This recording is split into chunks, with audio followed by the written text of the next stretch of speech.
চুরির সামগ্রী সহ দুজনকে গ্রেফতার করল এনজেপি থানার পুলিশ। ধৃতরা হল সঞ্জয় রায় ওরফে লাদেন ও রিজু বিশ্বাস। দুজনই শান্তিপাড়ার বাসিন্দা।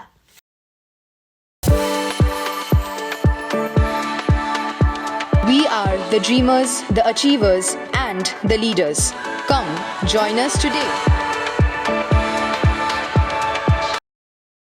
গত অক্টোবর মাসের 5 তারিখ ভবেশ মোড় সংলগ্ন একটি জুয়েলারি দোকানে চুরির ঘটনা ঘটে। ঘটনার পর এনজেপি থানায় লিখিত অভিযোগ দায়ের করা হয়। দীর্ঘ প্রায় 2.5 মাস পর অবশেষে মেলে সাফল্য। বুধবার রাতে সেই দোকানের চুরির সামগ্রী সহ শান্তিপাড়া থেকে দুজনকে গ্রেফতার করে পুলিশ। সঞ্জয় রায় ওরফে লাদেন অসামাজিক কাজে বারবার উঠে এসেছে এই যুবকের নাম। বিগত সময় একাধিকবার অপরাধমূলক কাজের অপরাধে হাজতবাস হয়েছে। ফের সেই চুরির অভিযোগে এনজেপি থানার সাদা পোশাকের পুলিশের হাতে গ্রেফতার লাদেন ও তার সঙ্গী রিজু বিশ্বাস।